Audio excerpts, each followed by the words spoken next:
Bonjour et que Dieu vous bénisse. Bienvenue sur le podcast Esprit, un échange conduit en esprit et en vérité. Nous sommes l'église pentecôtiste unie en Europe et aujourd'hui c'est un épisode un peu spécial qui sent bon la lavande, qui sent l'huile d'olive et l'anis. On vous embarque près de la Méditerranée où il fait beau 300 jours par an et où les cigales bercent nos après-midi d'été. Bienvenue à Marseille. Eh bien, bienvenue à vous. Bienvenue à vous. Bienvenue. On a avec plaisir. nous le pasteur Sébastien et son épouse Tania qui vont nous raconter pendant ce hors-série leur arrivée dans cette ville et le début de l'œuvre. Eh bien, que Dieu vous bénisse, mes frères et sœurs. Que Dieu vous bénisse, mes frères et sœurs. Ça nous fait plaisir, frère, d'être là. Ah, c'est une régalade. Une régalade, ma sœur. Franchement, là, tu as trouvé le mot, je crois. Et c'est vrai qu'à Marseille, il y a beaucoup de choses comme ça très importantes, des mots très très précieux comme au peu cher, hein, des expressions comme ça qu'on connaît un petit peu ici. Et bon, on va arrêter un petit peu parce que ça va trop loin. Si on commence à faire l'accent tout le long du podcast, on va pas s'arrêter. En tout cas, voilà. En tout cas, c'est vrai qu'à Marseille, il y a des expressions. Il y a un bel accent, comme on a pu l'entendre jusque-là. Mm-hmm. Un bel accent qui fait plaisir. Tu es resté bloqué. Et je suis un peu resté bloqué parce que j'aime beaucoup en fait cet accent. Et puis aussi des expressions que parfois nous sortent pendant les podcasts. On essaye d'éviter parce que peut-être, voilà, c'est pas tout le monde qui comprend les expressions typiquement marseillaises. Comme je disais, peu cher par exemple. C'est intéressant de voir que peu cher, c'est une expression qu'on connaît qui veut dire à peu près mon pauvre ou des choses comme ça. Et je voulais juste partager un petit peu avec vous qu'en fait ça vient pas de peu cher qui n'est pas cher par exemple, qui est pauvre, on aurait pu croire ça, mais ça vient de pécheur en fait. Donc ça parle vraiment d'une âme qui est vouée à l'enfer. Donc c'est pour ça qu'on disait peu cher, ça veut dire mon pauvre qui est perdu quoi, voilà. Donc ça vient de là, faut savoir, tout simplement. Donc on va donc raconter notre histoire aujourd'hui pour expliquer comment Dieu nous a envoyés à Marseille, la sœur Tania et moi-même, si tu es d'accord, ma sœur. Amen, amen. Commencer. Donc, il faut savoir que Tania et moi, on est nés spirituellement, on est nés à Lyon. On vient de l'église de Lyon, dans l'église du pasteur Thierry, qui a été notre pasteur, qui est notre pasteur. Et donc, en fait, voilà, nous, on était serviteurs à Lyon. On a commencé à servir. Dès qu'on a pu, on a commencé à servir le Seigneur. La sœur Tania et moi-même. Tania, elle est passée par plusieurs services. Elle a servi pour les enfants, elle a servi pour les sœurs, etc. On était responsables pour l'évangélisation. J'étais responsable de la jeunesse, de la louange. Bien sûr, on a prêché la parole. On a été enseigné et formé par le pasteur Thierry, son épouse, pour servir Dieu. Donc on était serviteurs à l'église de Marseille. De Lyon. Et puis en fait, voilà. Alors comment ça s'est passé, si tu te rappelles, Tania, on est parti dans le sud pour faire des visites au départ. Au départ, oui, on est parti avec un couple de l'église de Lyon. Et parce que toujours, en fait, cette personne, ma sœur, qui m'accompagnait souvent dans l'évangélisation, je lui disais, on devrait aller à Nice pour évangéliser. En fait, le but au départ, c'était pour aller évangéliser. Parce qu'à cette époque-là, j'avais beaucoup le cœur à évangéliser un peu partout. Et on est allé pour évangéliser au départ. Et c'est comme ça qu'on a connu la ville de Nice. Mais une deuxième fois, on était avec le pasteur Sébastien aussi. Et une deuxième fois, on a voulu partir pour les vacances. Donc, on a eu l'occasion avec un frère qui habitait là-bas, qui était étudiant, qui nous a prêté son petit studio. Et il nous l'a prêté pendant la semaine des vacances. Et on est allé avec mon mari en vacances avec les filles. Et c'est comme ça qu'on a mieux connu la ville de Nice. Voilà, alors après, Nice, c'est une ville qui est spéciale, qui est très jolie, qui est très belle et qu'on a beaucoup appréciée en fait. Et c'est à ce moment-là où moi j'ai dit à mon épouse, la sœur Tania, je lui ai dit écoute, si jamais on a un jour une opportunité de descendre dans le sud, qu'est-ce que t'en penses ? Est-ce que ça t'intéresserait qu'on descende dans le sud ? Et elle m'a dit oui, bah ouais, franchement, c'est trop beau et tout. Pourquoi pas descendre dans le sud ? Parce qu'on voulait vraiment servir le Seigneur, même de cette façon, en prêchant l'évangile, évidemment. Après, il faut savoir qu'on était à Nice. Donc, Nice, c'est spécial. Oui. En fait, c'est ceux qui connaissent Nice et Marseille, c'est très très opposé. Oui, C'est l'ordre et le chaos. Voilà, c'est ça. C'est pas du tout la même ville. Après, c'est vrai que c'est une ville complètement différente que Lyon aussi. Donc. Oui, tout à fait. Aussi. Tout à fait. Mais ça nous a mis, j'ai envie de dire, la puce à l'oreille pour descendre dans le sud. On s'est dit, si un jour on a une opportunité, pourquoi pas. Et après ça, ce qui s'est passé, c'est qu'en fait, moi déjà, Dieu était en train de me parler un petit peu pour partir de Lyon. Il faut savoir que j'étais même en train de penser à un moment donné, j'avais parlé aussi avec le pasteur Thierry pour partir à New York. Voilà, à New York. Je ne sais pas pourquoi à cette période-là, le Seigneur me montrait qu'il fallait que j'aille dans une autre ville en fait. Et puis bien sûr, le rêve New York et puis t'atterris à Marseille. Ouais, tout à fait. Surtout que son travail, ça lui en fait, c'est son travail qui permettait d'aller un peu dans des autres pays aussi. Oui, c'est ça, en fait, c'est pas une question que tu voulais aller à New York, sinon que c'est son travail qui t'avait aussi proposé. Oui, parce qu'il faut savoir que dans mon travail où j'étais à ce moment-là, il nous envoyait régulièrement des opportunités de job dans les autres villes et voire dans les autres pays. En fait. Oui. Et c'est comme ça que moi je regardais, je recevais des alertes en fait pour des propositions de postes ailleurs, et je les regardais par curiosité en fait. Et c'est venu comme ça en fait, c'est venu comme ça. Et à un moment donné, il y a eu une opportunité à un moment donné, pardon, excusez-moi, c'est un podcast marseillais, je suis obligé de le dire. À un moment donné, donc il y a eu une opportunité d'un poste à Marseille. Et puis là, donc, quand j'ai vu ça, je me suis dit, ah tiens, c'est comme je me rappelais qu'on avait parlé avec Tania de pourquoi pas descendre dans le sud un jour. Quand j'ai vu ça, le soir, quand je suis rentré chez moi, j'ai dit à Tania, bah, écoute, il y a une opportunité d'aller travailler à Marseille. Qu'est-ce que tu en penses ? Est-ce que ça t'intéresse ? Bon, c'est vrai que dans le moment, j'ai dit, oh, pourquoi pas ? Bon. Comme rien n'était conclu encore, je lui dis oui, pourquoi pas. Et donc après, en fait, tu devais passer quand même un test, je crois, parce qu'il y avait plusieurs personnes qui étaient pour aller à Marseille. En fait, ce qui s'est passé, c'est qu'il y avait même plusieurs postes en fait, qui étaient dans le bureau de Marseille, de mon entreprise. Il y avait plusieurs postes qui étaient valides. Et effectivement, donc Tania, elle me dit, bah, pourquoi pas. Mais quand tu me dis pourquoi pas moi, pour moi, ça veut dire allons-y, quoi. Et donc, je vais plus loin. C'est-à-dire que je réponds à l'annonce et je me propose ma candidature. Mais du coup, ça commence à devenir concret. Quand on dit on va aller à Marseille, mais que c'est pas concret, on dit pourquoi pas. Mais quand ça commence c'est facile d'accepter quand rien n'est fait. Voilà, quand il n'y a rien de vrai, c'est facile. Et même, je pense que, en fait, par rapport à ce que j'ai ressenti, en fait, même quand on est parti encore, j'ai pas été, en fait, non, je cherchais pas à comprendre encore à ce moment-là. C'est dans le moment où je suis venue ici que là, j'ai commencé... T'as compris que t'avais changé de ville. Voilà, que j'ai compris complètement que j'avais pas seulement changé de ville, sinon beaucoup de choses que je raconterai après. Évidemment. Donc, en fait, à partir de ce moment-là, où pour moi, ça devient concret, parce que moi, je commence à postuler, et du coup, j'ai rendez-vous avec mon directeur, mais aussi avec le directeur de Marseille. Enfin, il y a des choses qui commencent à se passer, ça devient concret, en fait. Donc, à partir de ce moment-là... il se passe des choses, on se dit attends, est-ce que vraiment on va partir de notre ville ? Parce que moi je suis né à Lyon, j'ai toute ma famille à Lyon, on a l'église à Lyon. Tu n'avais jamais bougé de Lyon ? J'étais jamais parti de Lyon, évidemment. Je suis né à la Croix-Rousse, dans le 4e arrondissement de Lyon, et j'ai toujours vécu là-bas. Non, mais surtout ce qui était important, c'est que d'abord il y a ma famille, il y a aussi l'église, donc notre pasteur, des enseignements chaque jour de la semaine. À ce moment-là, nous, on avait un enseignement chaque jour de la semaine. Donc, tout ça, ça fait partie de notre vie. Et puis, tout d'un coup, on se dit, attends, on est en train de... Si tout se concrétise, on va partir sur Marseille, quoi. Donc à ce moment-là, moi, vraiment, on a commencé... Une ville où il n'y a pas d'église. Une ville où il n'y a pas d'église, voilà. Donc, il y a plein de choses qui commencent à se passer dans nos têtes. Et moi, à ce moment-là, je commence à prier sérieusement pour demander au Seigneur, est-ce que c'est ta volonté qu'on aille à Marseille ? Et à partir de là, je demande au Seigneur, je lui dis, Seigneur, voilà. J'ai mis, comme on dit, des toisons devant le Seigneur. C'est-à-dire que j'ai commencé à dire au Seigneur, si ça se passe comme ci, s'il y a ça qui se passe, si on me dit ça, c'est que c'est ta volonté. Et tout ce que je mets devant le Seigneur se passe. Alors, il faut savoir que je venais d'avoir un entretien avec mon directeur de Lyon, qui était directeur France, en fait. Enfin, pas France, non, mais toute la région, en fait. Et donc, je lui avais demandé une augmentation. une petite augmentation, pas grand-chose.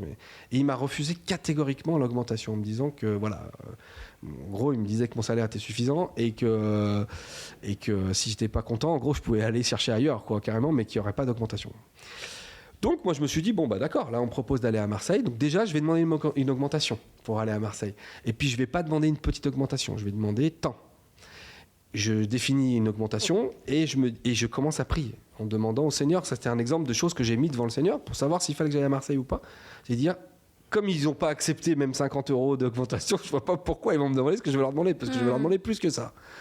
Et donc, je me mets à prier au Seigneur en disant, voilà, si jamais ils acceptent ça, mes conditions, alors ça veut dire que c'est toi qui veux m'envoyer là-bas. Et simplement, si je ne dois pas aller là-bas, si je suis en train de faire une erreur là, simplement, ils n'acceptent pas ce que je leur demande, c'est tout, point. Évidemment, alors après, je rencontre le directeur de Marseille, je parle avec lui, je lui explique ce que je veux faire, il m'explique lui ce qui va se passer là-bas et tout, etc., etc. Et après, moi, je lui dis clairement, je lui dis, moi, je ne bouge pas de Lyon si je n'ai pas une augmentation de temps. Sans ça, je ne bouge pas. Et il accepte tranquillement, comme si de rien n'était, en me disant, mais il n'y a pas de souci, c'est bon, tu peux considérer que c'est bon. Donc déjà, c'était la première chose. Mais j'ai mis plusieurs choses dans les mains du Seigneur, en lui demandant voilà, qu'il y ait des signes par rapport aux conditions, par rapport à comment ça allait se passer, etc. Parce que je voulais vraiment être dans la volonté de Dieu. Je voulais être dans la volonté de Dieu, et à côté de ça, il n'y avait personne qui était avec moi, c'est-à-dire ma famille. Ils me disaient, mais pourquoi tu vas aller à Marseille? Ne va pas à Marseille, tu te rends pas compte, Marseille a toujours d'ailleurs une mauvaise réputation dans le reste de la France, c'est clair. C'est une ville dangereuse, une ville considérée comme sale, entre guillemets. Voilà, personne n'a envie d'aller à Marseille comme ça spontanément, en fait, en vérité.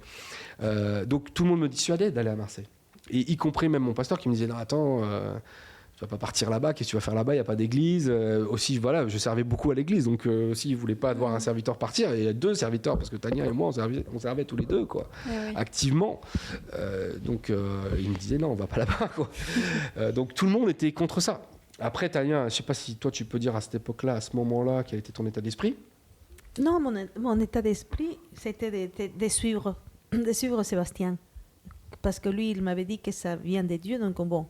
J'ai suivi.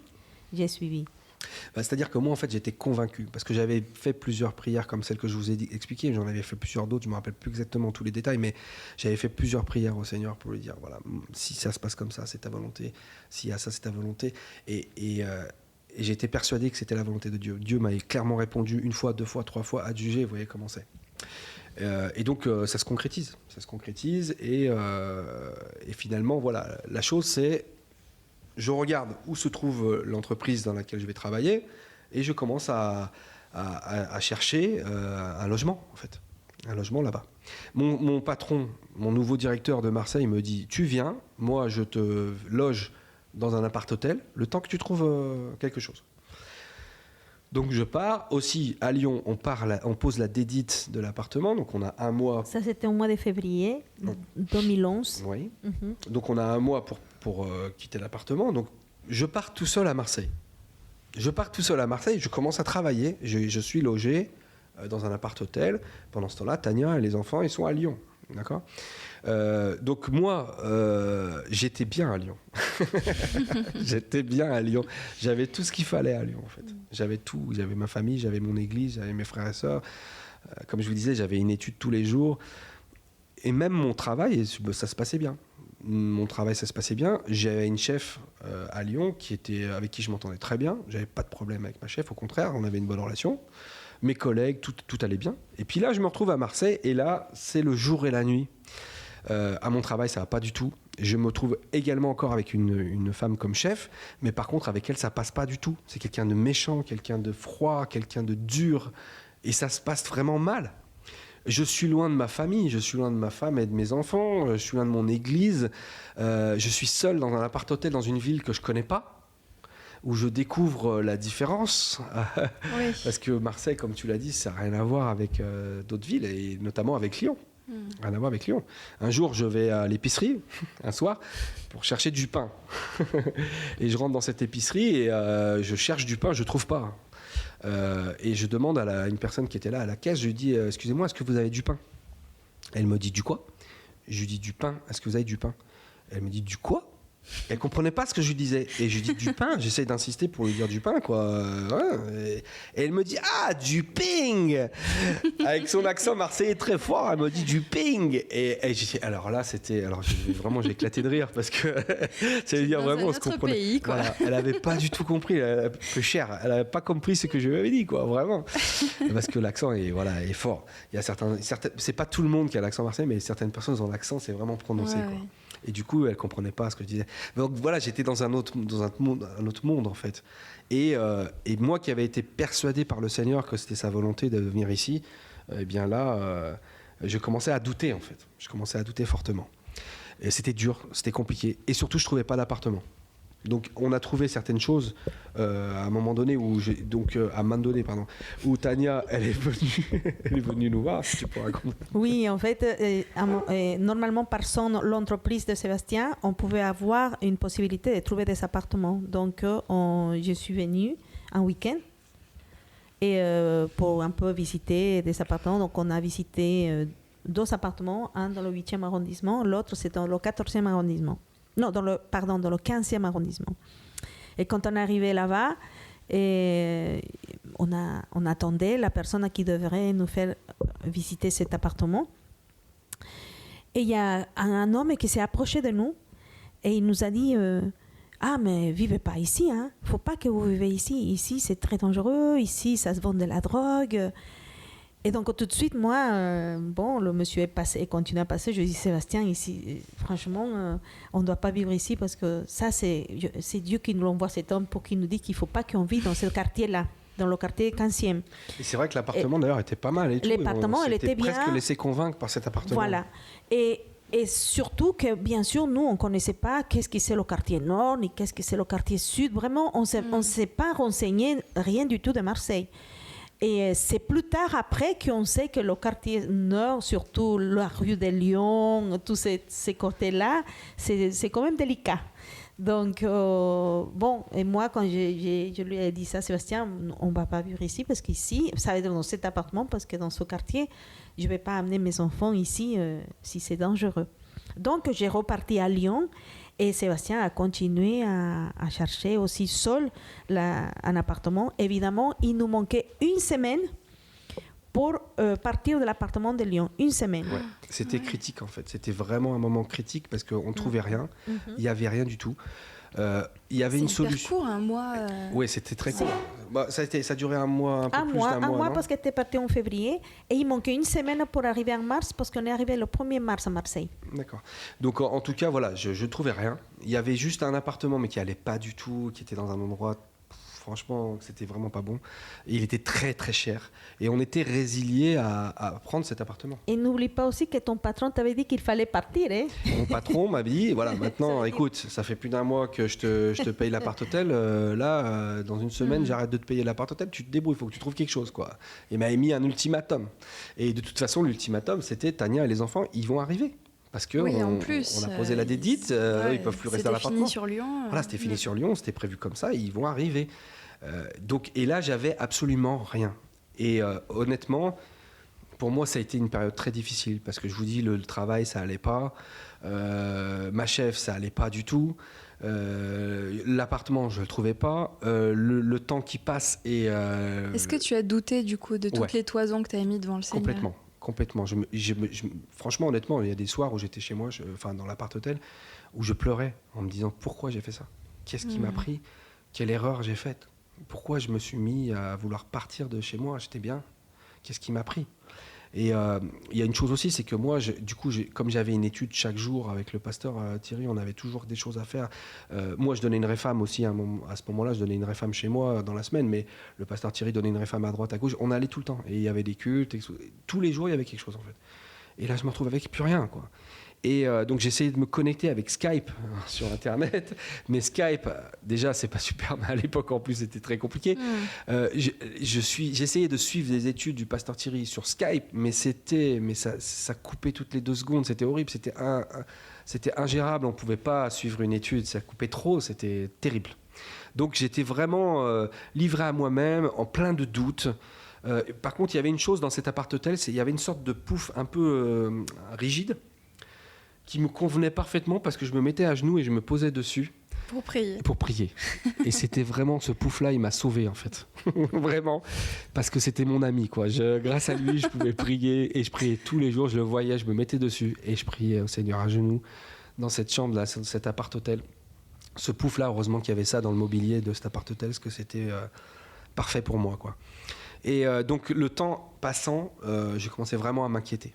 Et j'avais fait des démarches auprès d'un organisme qui donne des logements sociaux. Et cet organisme m'appelle et me dit « Ah, on a quelque chose pour vous, un appartement à tel endroit, au bon endroit, à tel prix, vraiment pas cher.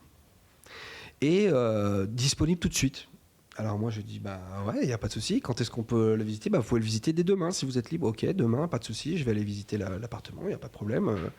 Ça me convient et tout. Et donc, ok, bon, on fait comme ça, on convient d'un rendez-vous et tout. Et donc, je suis super content. Là, c'était la joie, quoi. J'étais vraiment, je me dis, ça y est, on a trouvé. En plus, le prix, c'était vraiment rien. L'endroit, c'était le bon endroit et tout ça. Libre tout de suite. Bon, j'étais trop content. Et une demi-heure, donc j'étais le matin, j'étais au travail. Ça devait être, je sais pas, 10h30 ou quelque chose comme ça.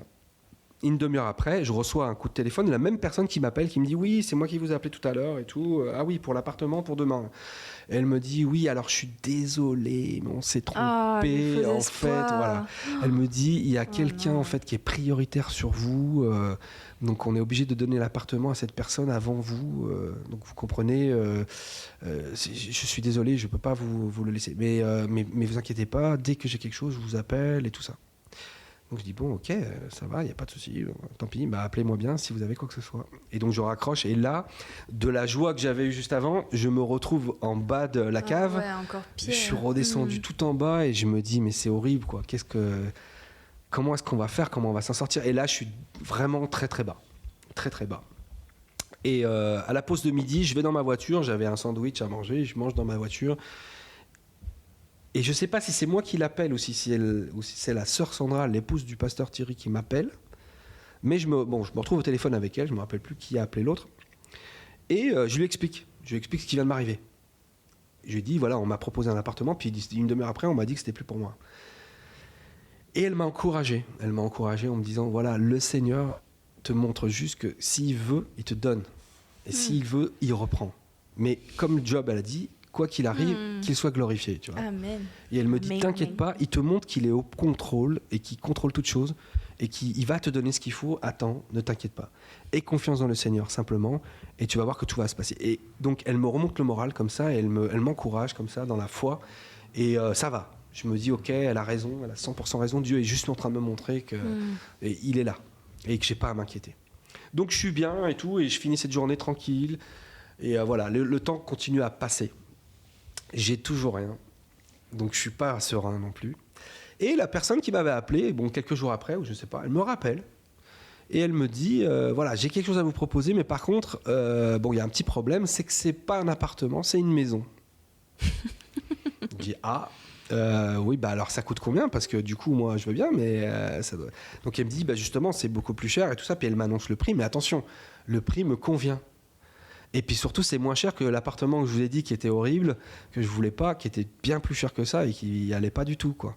Donc elle me dit ça, mais j'ai dit, mais il n'y a pas de souci, moi ça me va. Elle me dit l'endroit parfait, pas très loin de mon travail.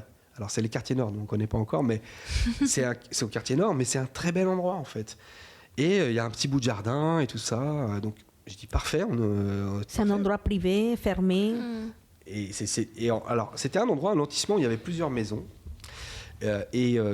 Il faut savoir que les maisons étaient collées les unes aux autres sur 2 ou 3 maisons collées les unes aux autres. Et puis au bout, il y a 2 maisons individuelles. Et dont celle que on nous propose en fait. Donc c'était une maison qui n'était pas collée aux autres, qui était individuelle. Et ça a son importance en fait. Parce qu'on va commencer on va la voir cette maison, et on va commencer à faire des cultes là-bas avec la guitare le dimanche matin, sans déranger les gens, puisque cette maison était légèrement décalée des autres maisons, quoi. Si on avait eu la maison d'à côté qui était collée, on aurait eu des problèmes le dimanche matin, on aurait embêté tout le monde. Voilà. Donc Dieu nous donne cette maison. En fait, je visite la maison, ça convient. Tania arrive quelques temps après. Tout se passe très très vite. En fait. Ce qui est très intéressant là-dessous aussi, c'est que l'entreprise de Sébastien, il nous paye tout. C'est-à-dire, ils nous payent le déménagement, ils nous amènent, on a un grand camion qui amène toutes nos affaires. C'était l'entreprise en fait qui a payé tout. Nous, on n'a pas payé du tout. Ça faisait partie justement des conditions que tu avais posées de ce que j'avais mis au Seigneur. Oui, voilà. Donc, vraiment, on est venu, bien sûr, avant de partir de Marseille, vraiment, bon, ça m'a fait beaucoup de la peine pour... Partir de Lyon, je veux dire. De Lyon, avec mes frères et sœurs de l'église, et surtout à ma belle-mère, parce qu'avec ma belle-mère, j'ai beaucoup de complicité, je sortais beaucoup avec elle, n'importe où, j'allais avec elle. Et d'un jour à l'autre, il fallait les laisser à eux, parce que mes beaux-parents, c'est comme mes parents, pour moi en tout cas. Et donc, j'ai embrassé très fort ma belle-mère, j'ai pleuré. Et voilà, c'était très dur de les laisser déjà. Et puis, mais bon, parce que je ne savais pas non plus où je vais aller. Parce que c'est vrai que mes beaux-parents, ils habitaient vraiment dans la même rue que nous. Même dans la même rue. Donc, c'était une grande aide pour nous aussi. Et plus notre église, nos frères et sœurs. Enfin, voilà, on est arrivé le 1er mars. Ça, c'est quelque chose Et pour moi, l'église de Marseille a commencé vraiment le 1er mars. Oui, parce que voilà, en fait, quand on en est là, on se dit qu'est-ce qu'on fait ? Parce que là, le Skype, ça marche pas très bien. Des églises à Marseille, on n'est pas connu qu'il y en ait une qui soit, voilà, qui croit à notre doctrine, etc. Donc, qu'est-ce qu'on fait ? La question, c'est qu'est-ce qu'on fait ? Est-ce qu'on va chercher une église ou est-ce qu'on ouvre la maison ? Alors, évidemment, la réponse était claire. La réponse était qu'on a ouvert notre maison. On s'est dit, dès qu'on est arrivé, j'ai dit à mon épouse, à mes enfants, on va faire les cultes le dimanche matin dans le salon. Tous les dimanches matins, on va se lever, on va s'habiller, on va se mettre bien et on va mettre les chaises, toutes les chaises qu'on a dans le salon. On va mettre le pupitre et on va faire les cultes, quoi qu'il arrive. Et donc, tous les dimanches, on faisait notre culte à 4, comme ça, avec Tania et les deux filles, Sarah et Anali. On faisait notre culte. Et pendant la semaine, vous alliez évangéliser, du coup, j'imagine. Et pendant la semaine, on allait évangéliser, effectivement. On a commencé à aller tracter, à aller essayer on faisait des tracts un peu dans le métro La Rose, parce qu'on était vers le quartier nord. On allait au centre-ville avec mes enfants. On évangélisait comme ça. Jusqu'au jour où, comme mes enfants, ils étaient vraiment aussi, le Seigneur est tellement merveilleux, il a tout fait. Hein. L'école de mes enfants, c'était vraiment à 5 minutes à pied. Vraiment, c'était à côté de là où on habitait. Et donc, comme ça aussi, ça m'a permis de parler avec certaines personnes, les parents des enfants, les petits camarades de mes filles. Il y a aussi une chose qui s'est passée, c'est quand on a débarqué, enfin quand on a emménagé, on n'avait pas Internet. Internet, c'est quand même important. Et moi, je cherchais un moyen de contacter, on va pas faire de la pub, mais chez Free, parce qu'on avait tout compris à cette époque-là. Et donc, en fait, très compliqué de les avoir, en fait, ces gens-là. Parce que, voilà, c'est dur de les avoir. Et en fait, il faut communiquer avec eux via Internet, en fait. C'est comme ça que ça marche, quoi, en fait. Et donc, c'était compliqué. On n'avait pas Internet, on ne savait pas comment faire. Et un jour, je suis devant la maison, c'était au tout début, hein. Oui, parce que c'était 2011, donc oui, c'était pas répandu comme maintenant. Voilà, c'est pas pareil. Les smartphones, c'est facile d'avoir Internet. Voilà, c'était pas du tout le cas, et tu as tout à fait raison. D'où le fait aussi que Skype était horrible à ce moment-là. donc je me rappelle très bien comment ça se passe. Je suis devant la maison, c'est quelques jours après l'emménagement, et je reçois un coup de téléphone. Et je réponds donc, et on me dit « Oui, bonjour, c'est Free ». Je vous appelle, Sébastien. Je vous appelle, oui. Il me dit, je vous appelle pour une enquête de satisfaction. Je ne sais pas si vous voyez ça. Dieu a tout réglé. Hein. Donc il m'appelle pour ça. Je dis, mais vous tombez bien. Je dis, vous tombez parfaitement bien. Je dis, je viens juste de déménager et je veux faire le transfert de mon internet et je ne sais pas comment faire. Quoi. Il me dit, ah bon, mais vous êtes où et tout. Il prend mes informations, je lui explique tout. Il me dit, mais on s'occupe de tout. Il n'y a pas de souci, je m'en occupe et tout.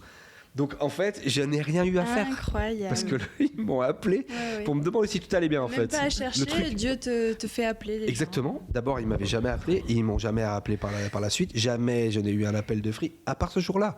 C'est-à-dire le jour où vraiment j'en avais besoin, quoi. Et donc ils nous ont mis Internet quelques jours après, c'était réglé, tout était réglé, ils avaient fait le transfert et tout. Mais c'était incroyable, quoi. C'était incroyable. Et c'est vrai que de mon côté, hein, parce que c'est vrai, il y a une chose aussi qui nous est arrivée. Quand on est arrivé à la maison, le premier jour, le moment où le camion est arrivé, ils nous ont mis tous les meubles en place. La voisine d'à côté, elle nous a tout de suite, sans nous connaître, Ils nous ont invités au café, les gâteaux. Et ça, c'est quelque chose qui m'a touchée dans mon cœur parce que c'est pas... À Lyon, c'est pas comme ça. Quand on va déménager quelque part, ça se passe pas de la même façon. Et ça m'a touchée. C'était quelque chose de très fort. Bon, après, quand on a... Mais il y a eu un moment de faiblesse où vraiment, je commençais à me sentir triste. Je me suis dit, non, je pense que ce n'est pas la volonté de Dieu d'être ici parce qu'il fallait tout refaire, la sécurité sociale et tout. Parce que ça n'a rien à voir avec c'est pas pareil. Et pareil, je dis, mais comment je vais faire? Je ne sais pas dans quel endroit c'est la sécurité sociale. Donc, je vais à l'arrêt de bus. Je dis, bon, je vais essayer de trouver. Mes enfants sont à l'école, donc je vais essayer de trouver où ça se trouve à la sécurité sociale. Donc, je vais dans le bus. Heureusement que Dieu m'a donné quand même une personnalité de ne pas être timide du tout. Donc, je vais directement chez une personne là et je lui dis, excusez-moi, est-ce que vous connaissez où ça se trouve la sécurité sociale? La personne très aimable tout de suite m'a dit, oui, bien sûr, je vous accompagne et tout. Ah, bah super, il m'a montré carrément où était la sécurité sociale parce que c'était vraiment compliqué, tout était compliqué. Et puis, quand on arrive dans cet endroit, bien sûr, c'est rien à voir avec la ville de Lyon, c'est autre chose, c'est complètement différent. Je peux le comparer un peu avec l'Amérique latine. En termes d'organisation, vraiment, c'est rien à voir. De délai, etc. Bref, mais en tout cas, je commençais à me sentir aussi un moment de tristesse. Je me suis dit, oh, c'est compliqué. Je ne sais pas si c'est dans la volonté de Dieu que Seb soit ici. Voilà. Mais après, un soir, Sébastien et moi, parce que nous, on habitait comme une espèce de colline. C'était un peu en hauteur. Donc, un soir, Sébastien et moi, on est sortis et on s'est mis un petit peu derrière la maison, qui était un petit peu une petite colline. Et on s'est enlacé comme ça et on a prié pour Marseille. On a regardé parce qu'on pouvait regarder toutes les lumières du soir, ça se voyait tout Marseille en fait. Et on a prié pour Marseille, on a dit Seigneur Jésus-Christ, que tu puisses agir dans cette ville, etc. Et quelques temps après, parce que là c'était en mars, avril, et au mois de mai, on a rencontré, justement, il y a une âme qui est venue à la maison. Une âme a commencé à venir. Et ça nous a encouragés plus. Et après cette âme-là, au mois de juin, entre juin et juillet, c'était le frère David Roche qui est arrivé à Marseille. Donc ça commençait à... Le Seigneur nous montrait que si c'est dans sa volonté, en fait. Voilà, c'est ça qui est génial. Au départ, c'est difficile. Au départ, des fois, c'est vrai ou c'est pas vrai. Après aussi, je me dis, même si l'ennemi n'a pas voulu que cette œuvre soit à Marseille parce qu'il commençait à les décourager d'un côté à mon mari au travail, le fait qu'on ne commençait pas à trouver d'appartement. Oui, ça c'était ma question parce qu'après, donc, vous avez trouvé cette maison, les problèmes d'Internet se sont réglés. Voilà. Est-ce que toi, du coup, Sébastien, t'es remonté un peu dans la foi en te disant, bon, je pense que en fait, si, c'était la volonté de Dieu? Déjà, le fait que ma famille arrive, ma femme et mes enfants, déjà, j'étais mieux. Ouais. À mon travail, il faut savoir que la chef en question, la sorcière là, non, je rigole. L'âme. Oui, tout à fait. Elle a quitté l'entreprise, elle est partie. Parce que moi, je priais pour que Dieu arrange ça, parce que ça n'allait pas du tout en fait. Et elle a trouvé du travail ailleurs, elle est partie. Donc j'ai eu un autre chef. Donc ça allait mieux au travail, forcément ça allait mieux. Et puis aussi, voilà, comme dit la sœur Tania, les âmes ont commencé à arriver, le frère David qui nous a aidés. Et donc voilà, ça commençait à changer. Nous on était fidèles chaque dimanche dans le culte qu'on faisait, quoi qu'il arrive, on était 4, on faisait le culte. Mais on savait comment on allait à l'église. Tout pareil comme si on va à l'église. Parce que comme nous on avait une maison avec un étage, donc on descendait de l'escalier comme que si on va à l'église. Voilà, exactement. Donc on a été fidèles là-dedans. Et puis on a des âmes qui sont arrivées, qu'on a commencé à en enseigner, on a fait des réfams, on avait le frère David qui était là aussi pour nous encourager. Et juste, excuse-moi, après on verra la suite du développement de l'œuvre, mais comment sont arrivées ces premières âmes? Est-ce que c'est le fruit de votre évangélisation? Oui, en fait, oui, parce qu'un jour, j'allais chercher ma fille à Sarah.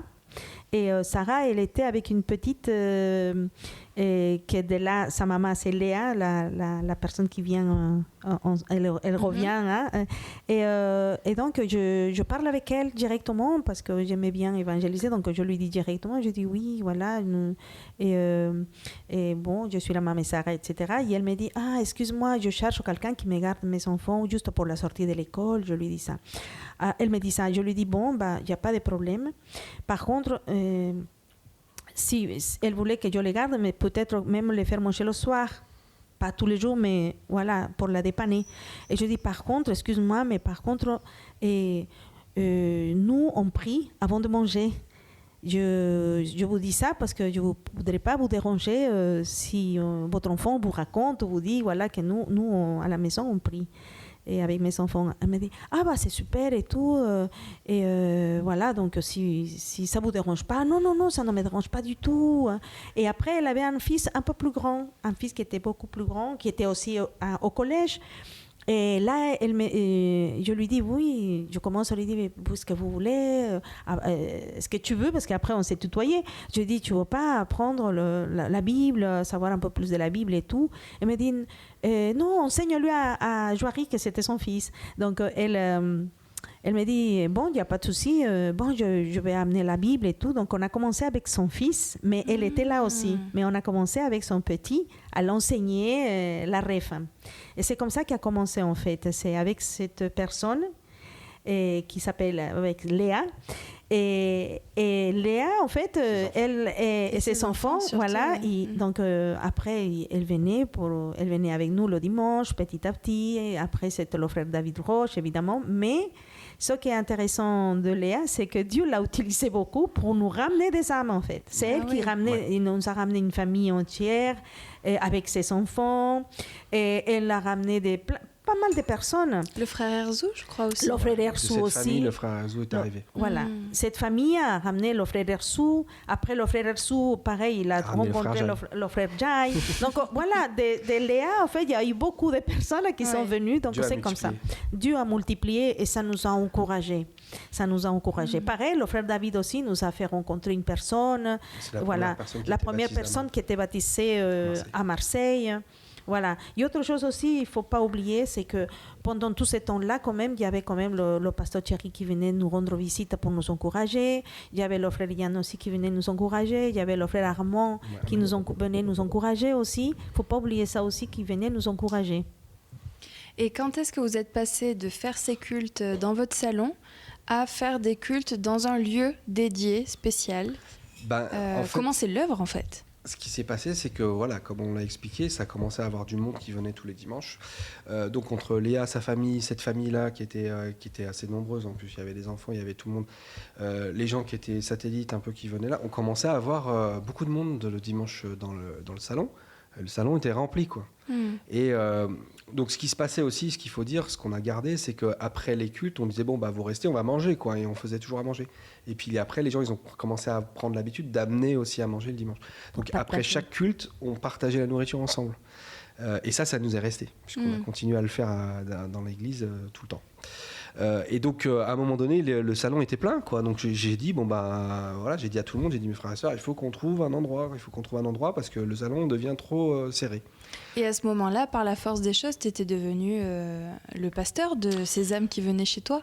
Oui, j'étais ouvrier, en fait, du Seigneur, responsable de ce groupe, quoi, en fait. En vérité, j'étais ouvrier, pas pasteur, on peut pas dire ça, mais qui fait l'œuvre du pasteur, en fait, en vérité, qui fait tout ce qu'un pasteur doit faire pour s'occuper d'un groupe. Mais on appelle ça un ouvrier, quoi, en fait, en projection. Un ouvrier en projection, pour dire le terme exact. N'oublions pas aussi que pendant qu'on faisait le culte à la maison chaque dimanche, on le faisait vraiment comme on le fait à l'église. Ça veut dire on prenait le panier pour que les personnes ils apprennent aussi à donner les offrandes. Voilà. Et nous, on était aussi fidèles à tout ça. Et même quand on était entre les quatre, on donnait, même mes enfants, voilà, on les habituait en fait à toujours rester fidèles, même dans ces choses-là aussi. Et est-ce qu'à ce moment-là, il y avait déjà un missionnaire en France qui pouvait venir voir cette œuvre en projection à Marseille Non, c'est arrivé un peu après. Le missionnaire est arrivé en 2013, donc 2 ans après. Voilà, et quand il est arrivé, nous, on avait déjà loué une salle. On louait une salle, en fait, une salle. En fait, c'était dans un... Comme un bureau. Voilà, c'était dans un bureau, en fait, dans un quartier... 14e, dans le quartier nord. Mais ce que je veux dire, c'est un quartier pas industriel, mais où il y a des entreprises, quoi. Ouais. Des transports, oui. Et donc, on était dans un bureau, mais en fait, on nous louait un bureau qui était tout petit. Et le deal, c'est qu'on avait dit au propriétaire, nous, ce qu'on voudrait, c'est utiliser la salle de réception qui est là. Enfin, quand vous rentrez, il y a une grande salle, le hall, il y a un grand hall, et il y a différents bureaux. Et donc, nous, on louait un petit bureau, mais on s'était arrangé avec le propriétaire pour pouvoir utiliser le dimanche matin ce hall dans lequel on mettait des chaises, on enlevait tout, on remettait tout dans le bureau, on sortait les choses, on faisait la salle du culte juste pour le dimanche en fait. Et le bureau en question, on s'en servait pour l'école du dimanche pour les enfants. Et c'est comme ça qu'on a commencé à faire l'église. Mais cet endroit-là, c'était vraiment un endroit où personne ne pouvait savoir qu'il y avait une église là, évidemment. Oui. Donc c'était compliqué pour l'évangélisation. Aussi d'amener des gens nouveaux dans un endroit comme ça pour leur dire voilà, l'église elle est là. Les gens ils disent ouais, c'est bizarre, c'est pas une église normale quoi. Donc, mais n'empêche que le frère Jai est arrivé là. Bien sûr, et plusieurs autres frères sont arrivés à ce moment-là. Oui. L'œuvre a vraiment été boostée à ce moment-là parce que d'une église de maison dans notre salon, on est passé à un endroit où il y avait beaucoup plus de place. Il y avait, voilà, moi j'avais construit une estrade. Comme j'ai construit ma terrasse à la maison, j'ai fait pareil. J'ai construit une estrade comme ça pour faire le culte. On avait un pupitre, celui qu'on a, là, qu'on a toujours. Voilà, les choses étaient, elles grandissaient un peu, quoi. Et il y avait tout ce qu'il fallait. Et puis on a continué à manger après les cultes sur place, etc. Puis là, donc, est arrivé le missionnaire qui est venu nous appuyer, qui nous a aidé à son tour à appuyer l'œuvre ici. Et voilà, jusqu'au jour où un jour, pareil, j'ai dit voilà, frères et sœurs, on est bien ici, mais ça serait bien qu'on cherche une vraie salle, quoi. On cherche une salle qui nous convienne. Et puis j'ai commencé à leur parler de la fidélité dans les dîmes en fait. Oui, c'était ma question parce que avant de passer à ce bureau-là, ce hall, comment est-ce que vous avez fait pour financer ça? Est-ce que c'était vraiment les dîmes et les offrandes qui vous ont permis ça? Ce qu'il faut savoir, c'est que donc, comme la sœur Tania l'a dit, nous on était fidèles. Nous, on donnait notre dîme, on donnait nos offrandes. Les frères et sœurs ramenaient des offrandes. Je ne sais pas s'il y avait d'autres dîmes que nous à ce moment-là, mais voilà, il n'y avait que nous. Mais en fait, tout ça suffisait pour payer le local. Parce que vraiment, le monsieur, Dieu a fait tellement de choses. C'est vraiment de Dieu. Dieu nous magnifique. Il a multiplié. Ah là là, Dieu, c'était vraiment magnifique. Parce qu'en plus, quand le pasteur a dit qu'il faut qu'on commence à trouver autre salle, je me rappelle que de moi-même, je me suis dit, je vais aller quand même voir dans le centre-ville s'il n'y a pas même comment on appelle ça, un garage ou des choses comme ça. Et je me suis baladée vers la boulevard national et je me suis arrêtée. Avant, c'était Carrefour, là où il y a le truc des gyms, ici au bout de la rue Belle-de-Mai. Là, c'était le centre commercial, le Carrefour. Et je me suis arrêtée là parce qu'à ce moment-là, la sœur Sandra m'appelle au téléphone. Et je commençais à lui dire, oui, écoute, je suis en train de voir s'il n'y a pas un local plus grand pour pouvoir changer d'endroit et tout. Je commençais à l'expliquer. Et je m'arrête en fait dans cette rue que plus tard, on va trouver à la rue Belle-de-Mai la salle. Oui, en tout cas, ce que je peux témoigner, c'est qu'on n'a jamais manqué pour payer un seul loyer. Que ce soit dans cette première salle où on était ou dans la salle dans laquelle on est aujourd'hui, jamais on a raté un seul loyer. On a toujours payé tout ce qu'il fallait parce que c'est l'œuvre de Dieu et c'est Dieu qui prend en charge ces choses. Et il a toujours pourvu et on n'a jamais manqué de rien en fait.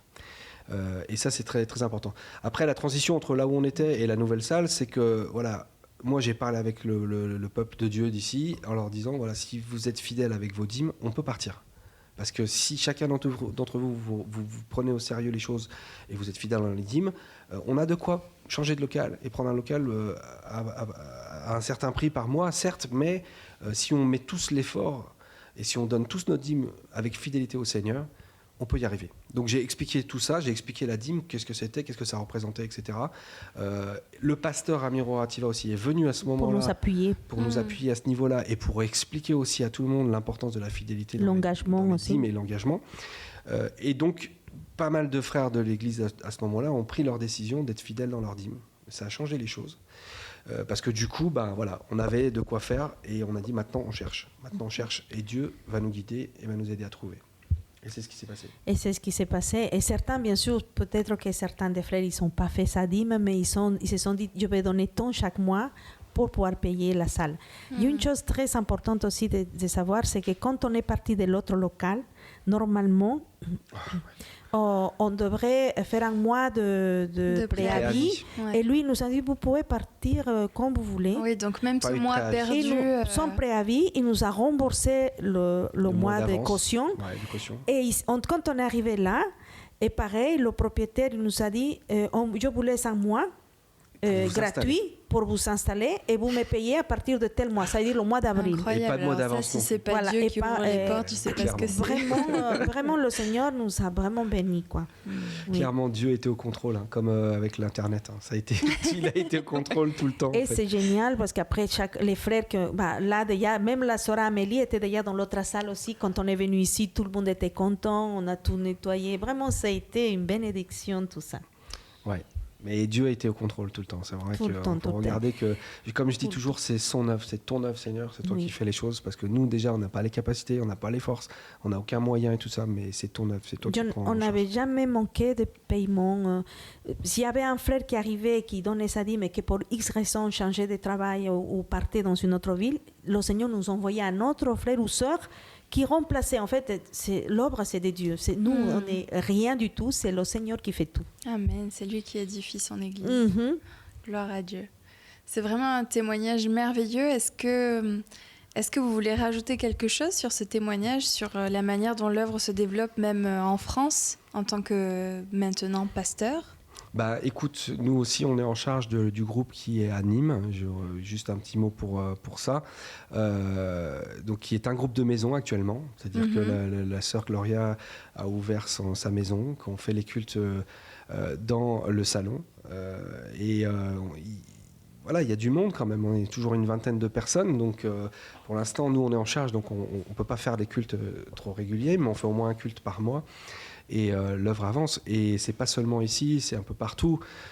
Partout où il y a des frères, partout où il y a des couples, où il y a des gens qui demandent et qui appellent un serviteur. Bien sûr, nous, on essaye tous d'aider et d'apporter la parole de Dieu, c'est le plus important. Donc ça commence comme ça, avec une maison qui s'ouvre, et puis après on prend un local, et après ça devient l'église, quoi, et on envoie un serviteur, comme ça s'est passé pour Bordeaux, pour Toulouse d'abord, et comme ça continuera toujours à se passer comme ça, quoi. Dieu, c'est son œuvre, et elle avance chaque jour. Donc il faut toujours continuer à prier pour l'œuvre de Dieu, pour les églises qui sont déjà établies, mais aussi pour les églises qui sont en projection, qui sont en train de grandir, et pour aussi toutes les nécessités.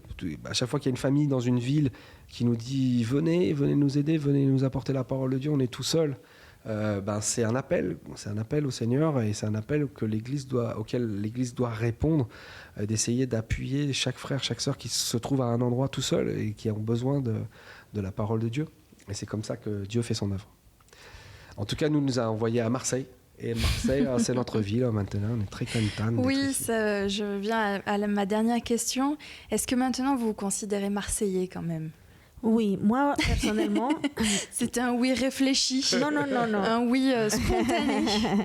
Oui, moi vraiment, je aime beaucoup cette ville maintenant, même avec tous les défauts que les gens peuvent trouver, mais vraiment, je l'aime beaucoup. Et mon but, en fait, dans ma tête, on va dire, c'est que je voudrais voir, en tout cas, et je pense que le Seigneur Jésus-Christ, surtout lui, il veut voir que son œuvre grandisse. Et vraiment, c'est quelque chose que j'ai dans mon cœur, que ça ne va pas rester cet endroit, qu'on aura des autres endroits qu'on va ouvrir. Il faut le croire. Et j'ai cette conviction, en fait, dès qu'on ouvrira dans le quartier nord ou dans le quartier sud, mais il faut le croire. Après, il faut savoir que chaque maison des frères et sœurs, c'est une église. Il faut juste ouvrir sa maison, en fait. Moi, je pense que dès le moment qu'on ouvre sa maison, là, il y a une église qui commence, en fait. C'est ça. Et il faut avoir cette conviction. Et c'est ce que ça nous arrive à nous. Je remercie beaucoup le Seigneur pour ce qu'il a fait avec mon mari, surtout parce que c'est lui qui a été très engagé, c'est-à-dire il nous disait chaque dimanche on va se lever, on va faire comme que si on va à l'église. Et ça, c'est sa persévérance aussi quelque part, parce que il faut avoir cette persévérance, cette conviction de le faire. Et si on n'aurait pas fait ça, je ne sais pas si on aurait avancé parce qu'il y a beaucoup de gens qui partent dans des autres villes mais qui s'arrêtent là. Non, il ne faut pas s'arrêter en disant que j'ai une église qui est loin. Il ne faut pas dire ça. Chaque maison est une église. Amen. C'est comme ça qu'a commencé l'église à l'époque des apôtres. Et voilà, c'est ça. Jusqu'à maintenant. Jusqu'à Dieu maintenant. continue à développer des œuvres. Et on peut peut-être recommander à nos auditeurs, si vous faites déjà partie du corps de Christ, que vous êtes Église, priez pour les serviteurs qui vous conduisent, priez pour toutes ces œuvres qui sont en train de s'ouvrir autour de vous. C'est ce à quoi on est appelé. Et non seulement dans la prière, mais aussi dans la fidélité. On l'a rappelé, les dîmes, les offrandes sont très importantes pour le développement de l'œuvre. Elles permettent de justement ouvrir de nouveaux lieux, permettre à des frères et sœurs, des âmes isolées de recevoir la parole de Christ. Et ça fait partie de cette mission, de ce service qu'on doit rendre au Seigneur et qu'il nous a appelés à rendre. C'est d'aller prêcher à toute créature. Mais pour aller prêcher, il faut des moyens. Amen. Et l'Église est aussi là pour ça, pour soutenir l'œuvre de Christ. Amen. Bien, c'était l'Église pentecôtiste unie en Europe. Merci Sébastien et Tania pour ce témoignage édifiant. Et nous vous retrouvons la semaine prochaine pour un nouvel épisode. N'hésitez pas à nous dire en commentaire comment a commencé l'œuvre dans laquelle vous-même vous allez. Et vous pouvez retrouver tous nos cultes et toutes nos études en attendant sur YouTube et sur Facebook et nos autres réseaux sociaux à Époué France Marseille. Soyez bénis, bonne semaine. Et que Dieu vous bénisse. Que Dieu vous bénisse. Et que Dieu vous bénisse. Et peu cher.